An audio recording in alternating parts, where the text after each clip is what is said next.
Welcome to the daily update, where I'll go over the action in the market for Wednesday, January 31st, and then we'll see how things look for Thursday, February 1st. We had a little bit more of excitement than what we've usually been having lately. We saw a bit of a down day. We were down over 1%.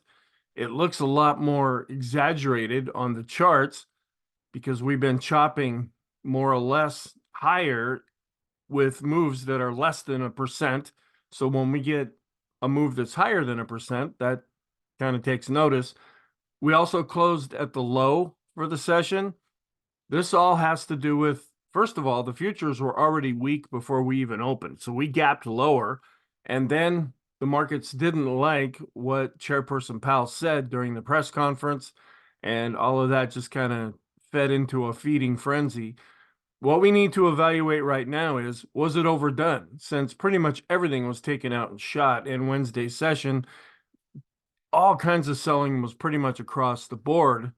There wasn't really any theme that was going on other than sell, sell, sell.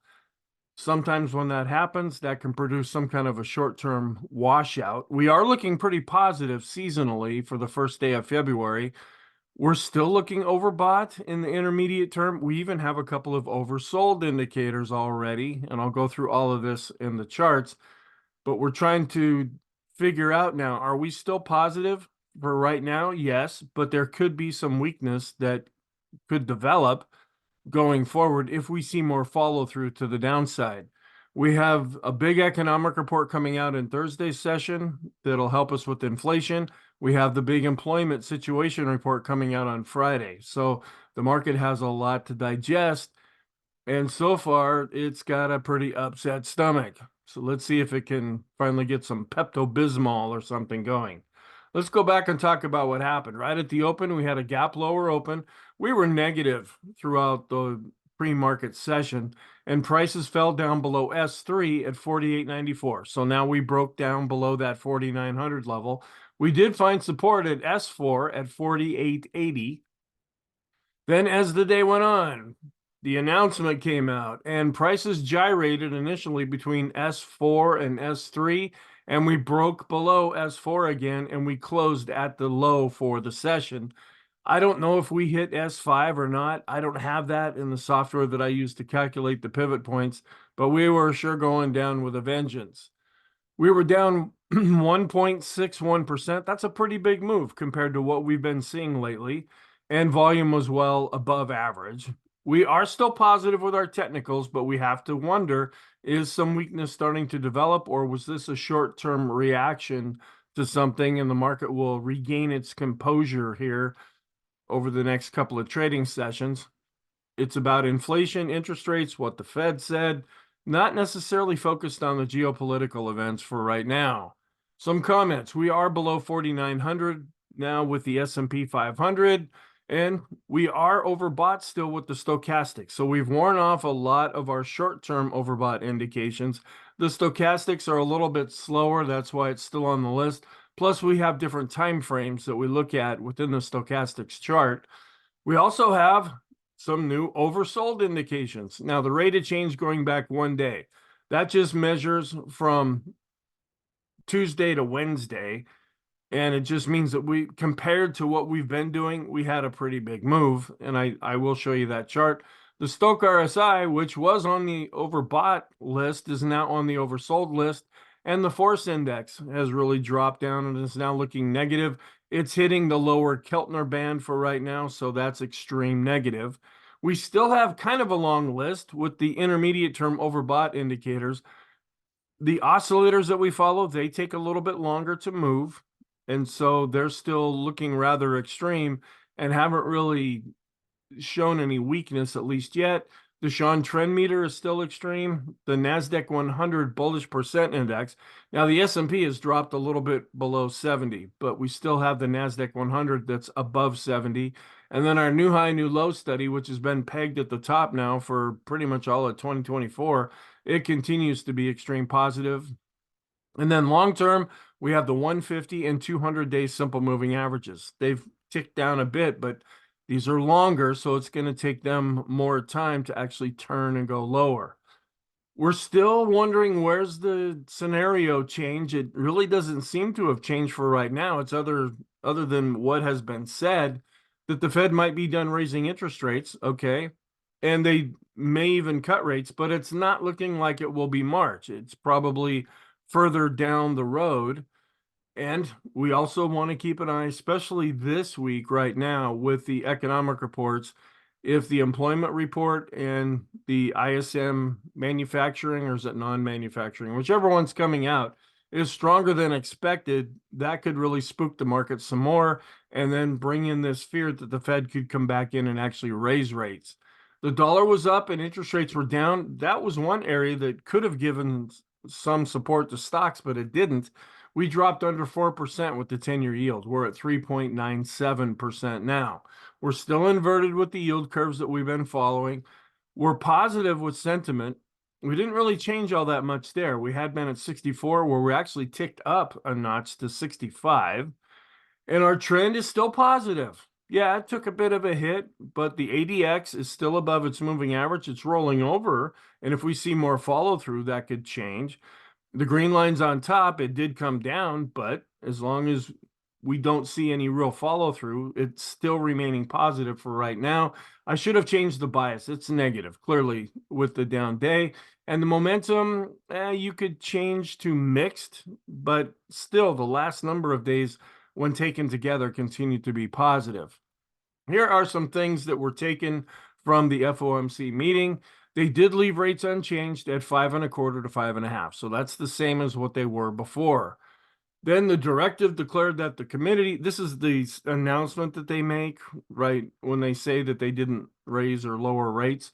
The committee does not expect it will be appropriate to reduce the target rate until it has gained greater confidence that inflation is moving sustainably toward 2%. Well, we have been moving in that direction for the most part, but not good enough for what they're saying right now. And that's kind of what the market thought. It's like, what? We have been, PCE came in last week. It's looking better. We're seeing some improvement with CPI. All right. And for them, the Fed to come out and say this, the market didn't like that. Then Fed Chair Powell spoke about a March rate cut. And this is what he said, referring to that. I don't think it is likely that the committee will reach a level of confidence by the time of the March meeting to identify March as the time to do that, or rate cuts.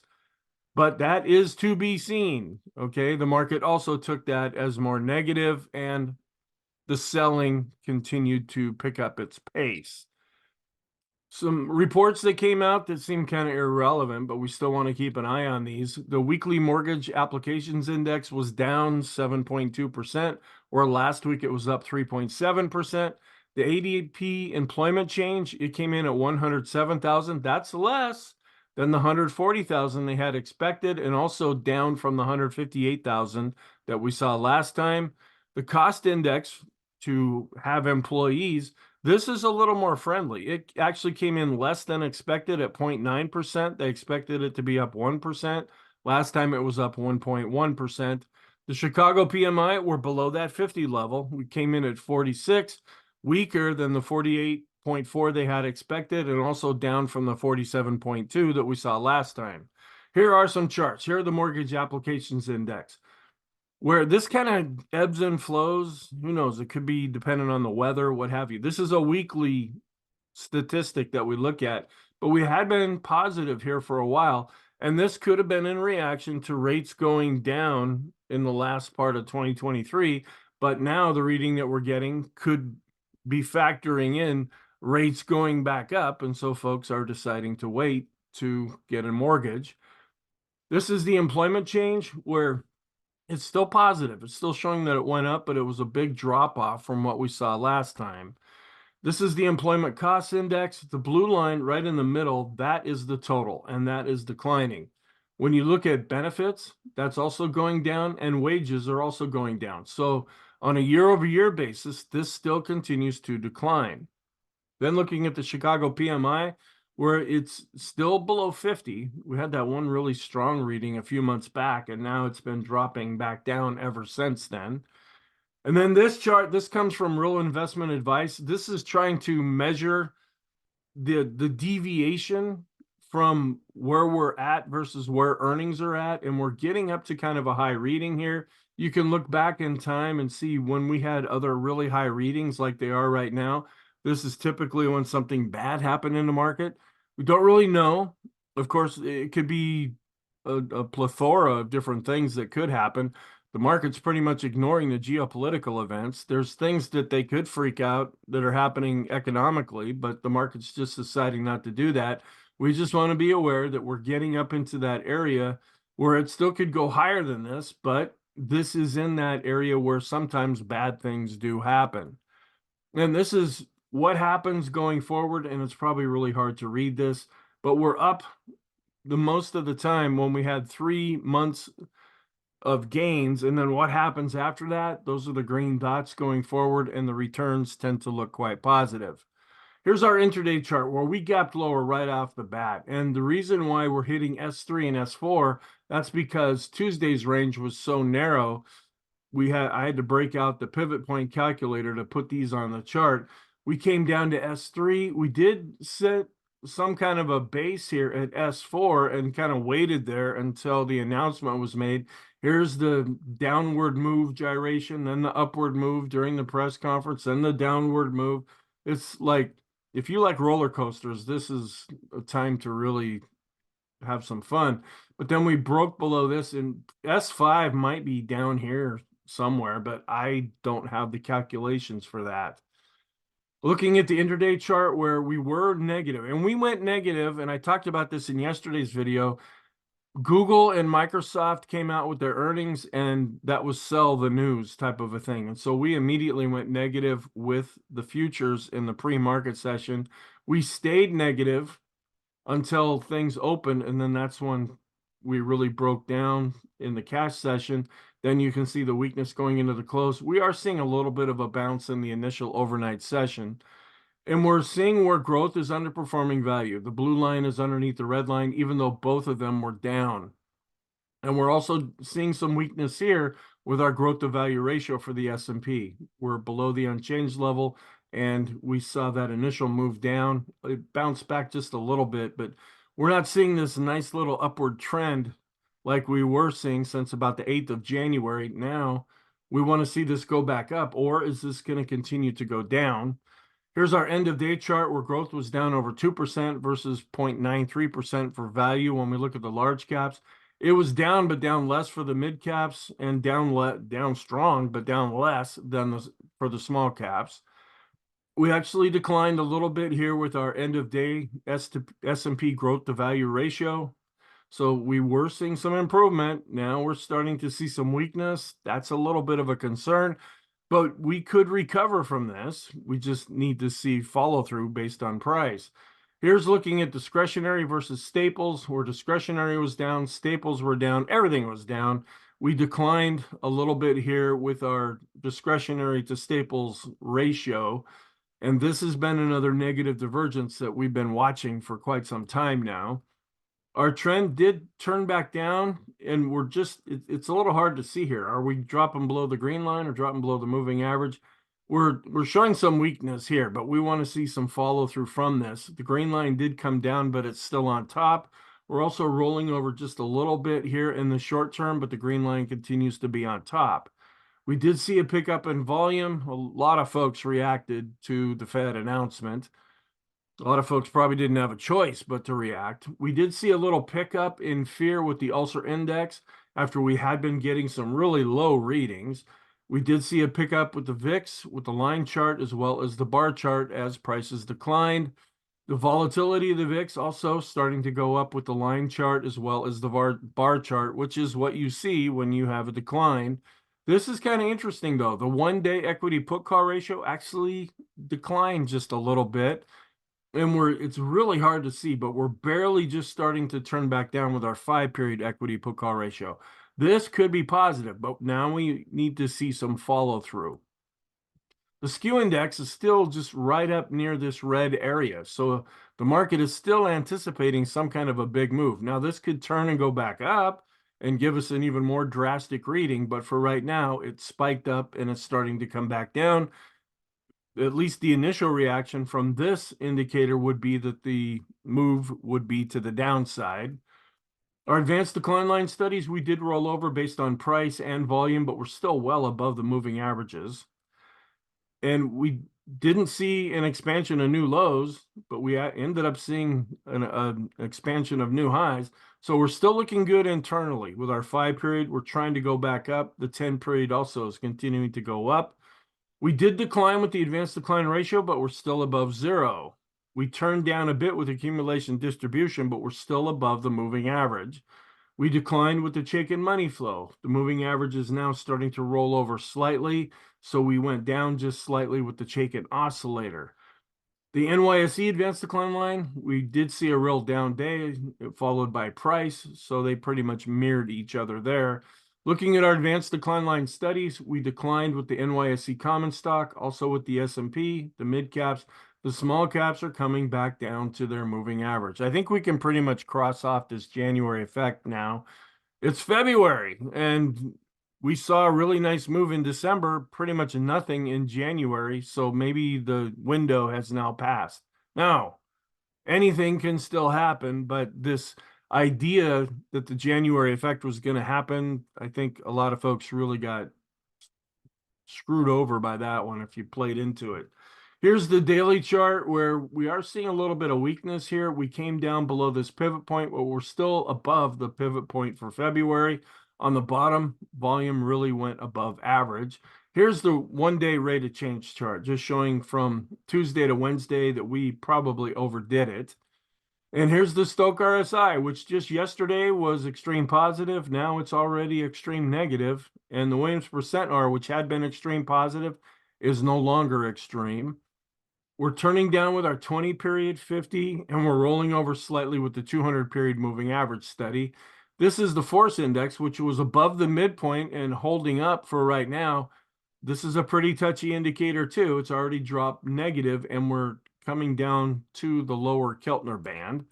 Here's the stochastics. In the short term, we're no longer extreme positive. We're rolling over, but still extreme in the intermediate term, kind of rolling over, but still extreme in the long term.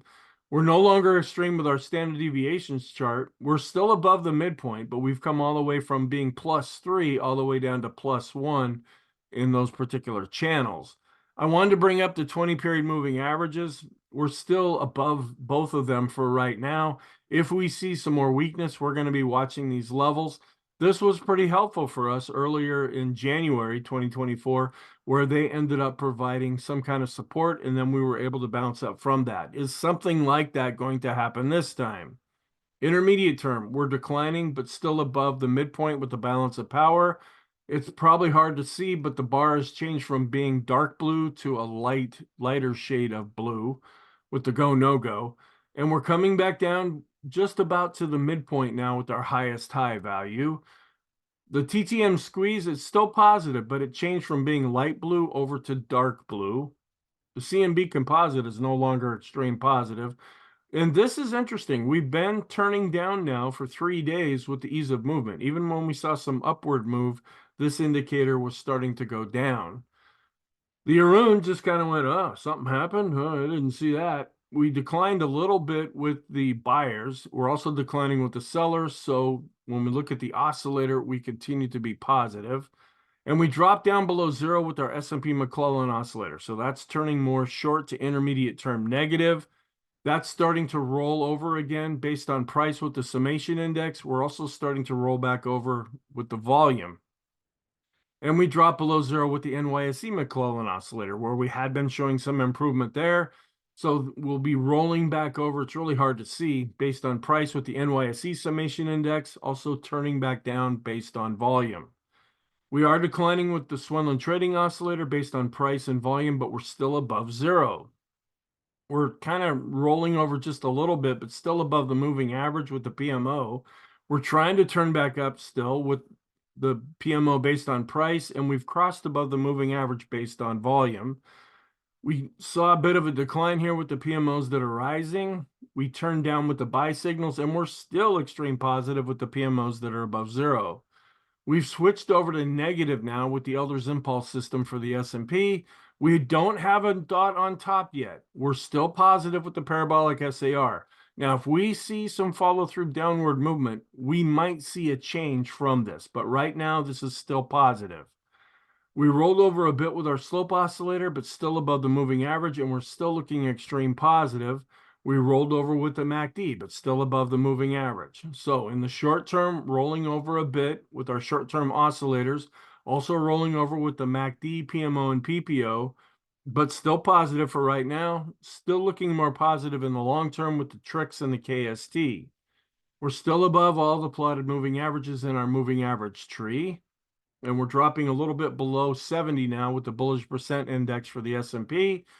We didn't really see much of a move with the NYSE bullish percent index, and we're coming down a little bit, but still extreme positive with the NASDAQ 100 bullish percent index. Declining, but still above 50 with the money flow index. The ultimate oscillator dropping below 50. That is turning more negative. We're coming down with the vortex, but the green line is still on top. We're no longer extreme with the RSI based on 14 or 9 periods. We did decline, but we're still above the advancing moving average with the on-balance volume. We declined with our 200-period moving average study as well as our 50-period moving average study when we look at those stocks inside the S&P 500. Rolling over a bit, but still positive with the Copic curve. After being really extreme, we are coming down and kind of extreme with the Sean trend meter. Our different charts. And if we have more weakness than this, I'll probably have to dust off the Fibonacci charts and bring those back out. But the Heiken Ashi is looking more negative with a black candle. We are still positive with the Kegi, but now we're pointing down where we had been pointing up. Haven't seen any change here with the Renko. It's just blissfully going on, where the 3-line break is also looking a bit more negative. We're still extreme positive with our 150 and 200 period moving average studies, even though they did decline. And everything was down in Wednesday's session. So we saw the S&P as well as the equal weight index both see declines. Didn't see much of a change here, where the broader market held up just a little bit better than the S&P itself, as the mega caps saw some weakness. We're still seeing this longer-term negative divergence between the Dow and the transports. And this is also showing how the transports are underperforming. The Dow was down, but still it's put in a series of higher highs and lower highs, or higher lows. Sorry about that. So this chart is still looking okay for right now. And the Dow actually held up when the rest of the market was going down. Boeing had an earnings report that was well received, and that really helped support the Dow. And the diamonds have switched from being positive over to neutral with the Elder's Impulse system. We really came down with the NASDAQ, but we're still above this pivot point. And this is the one fib chart that we have been watching. We're still in no man's land, but this is just to give us some perspective. We did decline with the NASDAQ 100. We're also still above this pivot point. And we switched over to negative for the QQQs with the Elder's Impulse system. We are starting to drop below the moving average on a momentum basis. So that is a bit of a warning sign here that things for the NASDAQ 100 could be turning a little more negative. The small caps, yeah, well, they were holding out above this pivot point. Now they ended up closing down below it. And we switched over to negative with the Elder's Impulse system when looking at the small caps. This was an area that I thought was positive, and I brought it up yesterday. We had spent a few days above this resistance level. Now we've dropped down back below that. We've dropped below 50 with the RSI. We've turned back down with the momentum. And all of this is based on the Russell 2000 small cap ETF. And the mid caps also saw some weakness, but we're still above this pivot point. We switched over to negative with the Elder's Impulse system for the mid caps.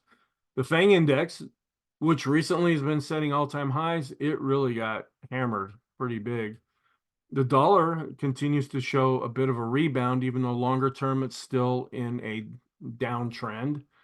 We were down with the 10-year yield, and we were up with the 10-year based on price. So that usually helps the market when that happened, but nothing was really going to help Wednesday's session. We're coming down just a little bit to the moving average now with the Qs to S&P. We're really concerned about this discretionary to S&P, and a lot of that has to do with Tesla. It's really been falling down. It started to come back up. but it was pretty much flat after Wednesday's session. We're also coming back down to the moving average when we compare large cap growth with large cap value.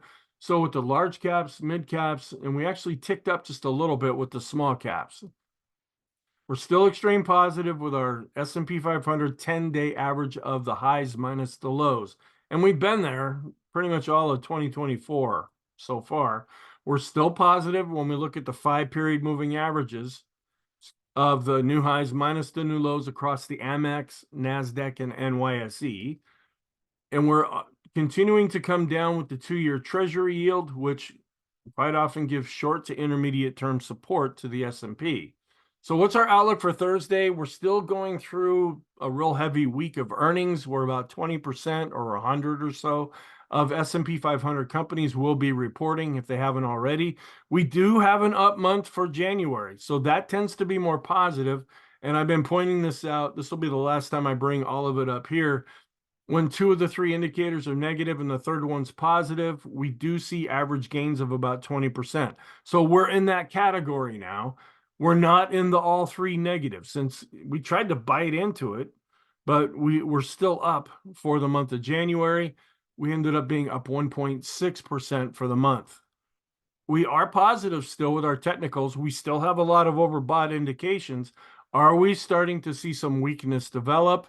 We will get the weekly jobless claims, productivity, and unit labor costs, the global S&P manufacturing PMI, construction spending. The big one is going to be the ISM manufacturing. And then watching all the different geopolitical events.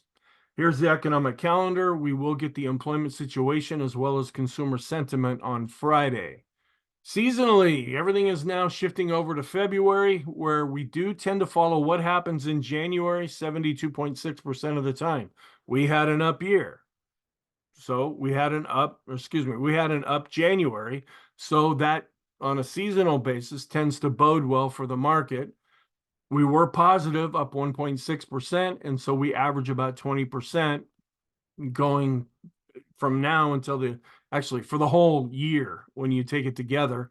But February is the weak link in the best 6 months. The first 6 months tend to be the best of the year, where February tends to be the worst of the best. And then when you take the last 74 years, not a real edge either way here. We're up a little bit more than we're down. And then I'll deal with options expiration weeks as we get closer to that. Seasonally, though, we are looking positive for February 1st. We're up with the Dow, S&P, and NASDAQ across the board. And I tried to put a box in here. This just says that a positive January is a good thing. The orange area, this is what tends to happen when we do have an up January, and we've had that now. So all hope is not lost at this point. And this is also, I've tried to put a box in here where this is not where we have a lame duck president. This is when the president is running for re-election. At least we think that's what's going to happen. And that tends to be pretty good for the month of February, maybe because it's President's Day in there somewhere. And then we're coming through this choppy period now, but when we get into the latter part of February and into March, that's when we see some more weakness before we see strength. After that, we also see that in the Stock Traders Almanac chart, where we chop more or less sideways, weakness, and then some strength. And then this is matching when the sitting president is running for re-election, where we're finished through the month of February now, but we do see some positive seasonality going about a third of the way through the month. And then I should have switched this over. Thursday ends up being a positive day, at least according to what happened in 2023. This is looking at the month of February. This will be the last time I show this chart, where we do see some initial strength, a little bit of a pullback, sideways move, and then strength. Historically, anyway, we tend to hit at about Valentine's Day before we often see weakness going into the latter part of February. We'll be on the first trading day of the month, where we do see some positive seasonality, at least on a historical basis. And then looking at the S&P, going back to 1950, where we're up 40 times, we're down 34 times, so we have a positive rate of 54.8. And the average percent is down 0.1%. So we might have an up day, but when we have down days, they tend to be bigger. And then this is put out by Dan Bird, where we might be coming into this time. We just want to be aware of this because we're coming out of January into February. But when we get to the latter part of February into the middle of March, this is when we quite often see some weakness. So our scenarios, not going with the down one, even though we are dealing with an overbought situation, we just have to ask the question right now, is weakness developing? Because we are still positive. So that's more of the side of things that we're going with. But if you know my philosophy, I only buy into strength and sell into weakness. So I don't try to buy dips or anything like that. And we're not going with the sideways trend, at least for right now, because our ADX charts are above their moving averages and both are above 20. So the warning signs, the risk on posture, it's not really helping us all that much. There's that longer term negative divergence between the Dow and the transports. Only two warning signs. Growth has been improving, but now we need to see, is it going to go back to improving, even though it's been showing some weakness over the last few days. The equity put call ratio is now going back up. So that is somewhat positive. We'll have to see if that can continue. Our oscillators are still positive, but some of them are looking extreme. The shorter term and even a few of the intermediate term ones are starting to roll over a bit. The parabolic SAR and the vortex are positive, even though they've been showing, at least the vortex has been showing some weakness. If we see further weakness, the parabolic SAR may end up giving us a sell signal. The S&P and NASDAQ 100 bullish percent index, we're still extreme positive with the NASDAQ 100. We're dropping a bit below 70 now with the S&P 500. The Copic curve is positive. We are still positive with the NASDAQ 100, but another day or so, and that could drop below its moving average, suggesting that the momentum for the NASDAQ 100 is turning negative. Small and mid cap growth, they're still chopping within that range that we've been seeing. The financial sector is still holding up. So our conclusion, we're positive. We still have some overbought indications. Is weakness starting to develop? And that's what we say pretty much across the board right now. As far as being positive and overbought, we want to keep an eye on that 20-period moving average. And we're still positive and have some extreme readings now in the long term. Thank you. I really hope you found this helpful. I hope you have a really good day, and I will talk to you in the next video.